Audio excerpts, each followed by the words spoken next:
Praise the Lord. கர்த்தருடைய பரிசுத்த நாமம் மகிமைப்படுவதாக. இன்றைய தியானம் 1 பேதுரு மற்றும் 2 பேதுரு. இந்த நாள் தியானத்திற்கான தலைப்பு நம்மை நிலைநிறுத்தும் தேவன்.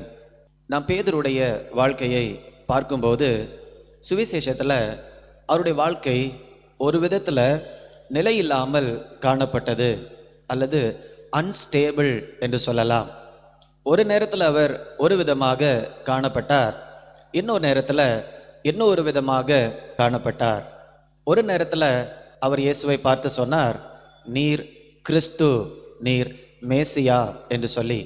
இன்னும் கொஞ்ச நேரம் கழிந்த உடனேயே அவர் இயேசு கிறிஸ்துவை கடிந்து கொள்ளுகிறார், நீர் சிலுவைக்கு போகக்கூடாது. இப்போ இயேசு திரும்ப பேதுருவை நோக்கி அப்பாலை போ சாத்தானே என்று சொல்லக்கூடிய அளவுக்கு பேதுரு நடந்து கொள்ளுகிறதை பார்க்கிறோம்.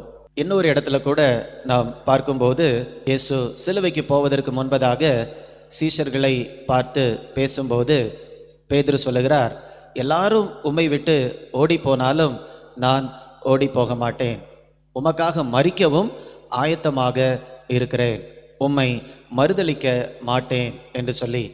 ஆனால் கொஞ்ச நேரம் கழிஞ்ச உடனே என்ன நடந்தது? லூக்கா 22:32 இயேசு பேதுருவோடு பேசும்போது இந்த காரியத்தை சொன்னார், நீங்கள் எல்லாரும் என்னை மறுதலிப்பீர்கள். அதன் பின் பேதுருவை பார்த்து அவர் குறிப்பாக சொல்லுகிறார், ஆனாலும் நான் உனக்காக ஜெபிக்கிறேன் என்று சொல்லி. அதை தொடர்ந்து 32 இயேசு சொல்லுகிறார், நீ குணப்பட்ட பின்பு உன் சகோதரரை ஸ்திரப்படுத்து என்றார். நீ குணப்பட்ட பின்பு உன் சகோதரரை ஸ்திரப்படுத்து என்றார். அப்ப இயேசு பேதுருவுக்கு ஸ்திரப்படுத்தக்கூடிய ஒரு ஊழியத்தையும் கொடுத்திருக்கிறார். இன்றைக்கு அவர் 1 பேதுரு இந்த நிருபங்களை எழுதும்போது அந்த ஜனங்கள் மிகவும் ஒரு கொடூரமான துன்பத்தின் பாதையில் போய்கொண்டிருந்தார்கள். அவர்களுடைய விசுவாசம் அங்கும் இங்கும் அடித்து கொண்டு இருந்தது, ஒரு நிலையில்லாமல் காணப்பட்டது. இப்போ இவர்களுக்கு எழுதும்போது பேதுரு அவர்களை உற்சாகப்படுத்துகிறார். 1 பேதுரு 5:10 நாம் பார்க்கலாம். கிறிஸ்து இயேசுவுக்குள் நம்மை தமது நித்திய மகிமைக்கு அழைத்தவராயிருக்கிற சகல கிருபையும் பொருந்திய தேவன் தாமே கொஞ்ச காலம் பாடு அனுபவிக்கிற உங்களை சீர்படுத்தி ஸ்திரப்படுத்தி பலப்படுத்தி நிலைநிறுத்துவாராக. இப்போ இந்த வார்த்தைகளை பேதுரு நன்றாக உணர்ந்துதான் சொல்லுகிறார். உங்களை சீர்படுத்துவார், ஸ்திரப்படுத்துவார், பலப்படுத்துவார், நிலைநிறுத்துவார். எப்படி பேதுருவால இந்த வார்த்தைகளை சொல்ல முடிந்தது? ஒரு நாள் இவருடைய வாழ்க்கையும் ஸ்திரப்படாமல் காணப்பட்டது, பலமில்லாமல் காணப்பட்டது, சீர்படாமல் காணப்பட்டது, நிலைநிறுத்தப்படவில்லை. இயேசுவை அவர் மறுதலித்தார் அன்றைக்கு. அப்போ இயேசு சொன்னார், நீ குணப்பட்ட பின்பு உன் சகோதரை ஸ்திரப்படுத்து. அந்த ஊழியத்தை தான் இந்த நிருபத்தில் பேதுரு செய்கிறார்.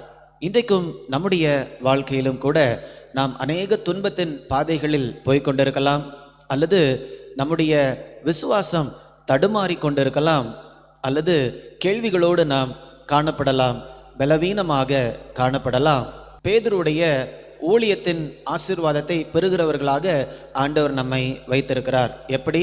அவர் எழுதின நிருபத்தை நாம் படிக்கும்போது நீ மற்றவர்களை ஸ்திரப்படுத்து என்று இயேசு பேதுருவை பார்த்து சொன்னாரே. அப்போ இந்த நிருபத்தை நாம் படிக்கும்போது அதன் மூலமாக தேவன் நம்முடைய வாழ்க்கையை ஸ்திரப்படுத்துகிறார். அதனால நம்முடைய வாழ்க்கையில் துன்பங்கள் வரும்போது பேதுரு நமக்கு சொல்லக்கூடிய அறிவுரை என்ன? 4:12 13 பிரியமானவர்களே, உங்களை சோதிக்கும்படி உங்கள் நடுவில் பற்றி எரிகிற அக்கினியை குறித்து ஏதோ புதுமை என்று திகையாமல். அப்படின்னா என்ன? உங்களுக்கு நேரிடக்கூடிய இந்த துன்பங்களை பார்க்கும்போது ஏதோ எனக்கு மட்டும் புதுமையாக நடக்கிறது என்று நீங்கள் என்ன பண்ண வேண்டாம், எண்ண வேண்டாம். 13 கிறிஸ்துவின் மகிமை வெளிப்படும் போது நீங்கள் களி கூர்ந்து மகிழும்படியாக அவருடைய பாடுகளுக்கு நீங்கள் பங்காளிகள் ஆனதால் சந்தோஷப்படுங்கள். இப்போ நீங்கள் துன்பத்தின் பாதையில் போகும்போது கூட ஏதோ உங்களுக்கு மட்டும் நடக்கக்கூடிய காரியம் என்று சொல்லி நீங்கள் என்ன பண்ண வேண்டாம், திகைக்க வேண்டாம். ஆனால் கிறிஸ்துவின் மகிமை வெளிப்படும் போது நீங்கள் களிகூர்ந்து மகிழும்படியாக இந்த பாடுகளில் நீங்கள் பங்கு பெறுறீங்க என்று சொல்லக்கூடிய சந்தோஷம் உங்களுடைய இருதயத்தை நிரப்புவதாக என்று சொல்லி அவர் இந்த ஜனங்களை உற்சாகப்படுத்துகிறார், நம்மையும் உற்சாகப்படுத்துகிறார். ஒருவேளை இந்த ஜனங்கள் அவர்களுடைய விசுவாசத்தை சமுதாயத்தில் வாழ்வதற்கே அவ்வளவு கடினமாக இருந்தது. இன்றைக்கு நம்முடைய வாழ்க்கையிலும் கூட நம்முடைய விசுவாசத்தை நாம் செயல்படுத்துவதற்கு கண்டிப்பாக கடினங்கள் உண்டு. நம்முடைய குடும்பத்தில் கடினங்கள் உண்டு, சமுதாயத்தில் உண்டு. ஒரு தேவ பிள்ளையாக தனிப்பட்ட வாழ்க்கையில் வாழ்வதற்கே அவ்வளவு தடைகள் காணப்படலாம். ஆனால் பேதுருவினுடைய நிருபம் இன்றைக்கு நம்மை உற்சாகப்படுத்துகிறது. பேதுருடைய நிருபத்தை நாம் ஜெபத்தோடு படிக்கும் போதே கர்த்தர் நம்முடைய வாழ்க்கையை சீர்படுத்துவார், ஸ்திரப்படுத்துவார், பலப்படுத்துவார், நிலைநிறுத்துவார். ஒரு சில நடைமுறை ஆலோசனைகளை அவர் சொல்லியிருக்கிறார். அதில் 1-2 காரியங்களை நான் சுட்டி காட்ட விரும்புகிறேன். 5ஆம் அதிகாரம் 6ஆம் வசனத்தை பார்க்கும்போது, ஏற்ற காலத்தில் தேவன் உங்களை உயர்த்தும்படிக்கு அவருடைய பலத்த கைக்குள் அடங்கி இருங்கள். ஒருவேளை நம்முடைய வாழ்க்கையில் துன்பங்கள், துயரங்கள், கேள்விகள் காணப்படலாம். ஆனால் அவருடைய கரத்தில், பலத்த கரத்தில் நாம் அடங்கி இருக்கும்போது அவர் ஏற்ற காலத்தில் நம்மை உயர்த்துகிறவராக இருக்கிறார். அப்படியே நாம் 7ஆம் வசனத்தை படிக்கும்போது, அவர் உங்களை விசாரிக்கிறவர் ஆனபடியால் உங்கள் கவலைகளை எல்லாம் அவர் மேல் வைத்து விடுங்கள். ஒருவேளை நம்முடைய கவலைகளை பகிர்ந்து கொள்வதற்கு இன்னொரு நபர் இல்லாமல் இருக்கலாம். ஆனால் இயேசு மேல நம்முடைய கவலைகளை வைக்கலாம். ஏனென்றால் அவர் நம்மை விசாரிக்கிற தேவனாக இருக்கிறார். அது மட்டுமல்ல, 9ஆம் வசனத்தில் நாம் பார்க்கும்போது, விசுவாசத்தில் உறுதியாயிருந்து பிசாசுக்கு எதிர்த்து நில்லுங்கள். நாம் விசுவாசத்தில் உறுதியாக நிலைத்திருக்க வேண்டும், பிசாசுக்கு எதிர்த்து நிற்க வேண்டும். இப்போ இந்த நடைமுறை ஆலோசனைகளையும் நாம் நம்முடைய வாழ்க்கையில் கடைபிடிக்கும் போது கண்டிப்பாக 5ஆம் அதிகாரம் 10ஆம் வசனத்தில் பேதுரு மூலமாக ஆண்டவர் நமக்கு சொல்லியிருக்கிறார். அது என்ன காரியம்? நம்முடைய வாழ்க்கையை சீர்படுத்துவார், ஸ்திரப்படுத்துவார், பலப்படுத்துவார், நிலை நிறுத்துவார். இதற்கு பேதுரு தான் சாட்சி. இதை சொல்லக்கூடிய பேதுருடைய வாழ்க்கை தான் இன்றைக்கு சாட்சியாக இருக்கிறது. ஏனென்றால் பேதுருடைய வாழ்க்கை சுவிசேஷங்களில் எப்படி இருந்தது என்று நமக்கு தெரியும். நிலையில்லாததாக காணப்பட்டது. ஒரு நேரத்தில் இப்படி சொல்லுவார், இன்னொரு நேரத்தில் இன்னொரு விதத்தில் சொல்லுவார். அவருடைய வாழ்க்கை பலவீனமாக காணப்பட்டது. ஒரு வேலைக்கார பெண்ணுக்கு முன்பதாக அவர் இயேசுவை மறுதளித்தார். இப்படிதான் அவருடைய வாழ்க்கை காணப்பட்டது. ஆனால் அப்படிப்பட்ட பேதுருடைய வாழ்க்கையை தேவன் நிலைநிறுத்தினார். இன்றைக்கு நம்முடைய வாழ்க்கையை சீர்படுத்துவதற்காக ஆண்டவர் பேதுருவின் மூலமாக இந்த நிருபத்தை நம்முடைய கரங்களில் கொடுத்திருக்கிறார். அதனால இந்த பேதுரு எழுதின இந்த நிருபங்களை ஜெபத்தோடு நாம் தியானம் பண்ணுவோம். அதிலிருந்து புதிய கிருபைகளை நாம் பெற்றுக்கொள்வோம். நம்முடைய வாழ்க்கையை அவர் நிலைநிறுத்துவதற்கு, பலப்படுத்துவதற்கு, சீர்படுத்துவதற்கு, ஸ்திரப்படுத்துவதற்கு இடம் கொடுப்போம். அவருடைய நாமம் மகிமைப்படுவதாக. நாம் ஜெபிக்கலாமா? அன்பின் பரலோக பிதாவே, இந்த நல்ல நாளுக்காக உமக்கு நன்றி செலுத்துகிறேன் தகப்பனே.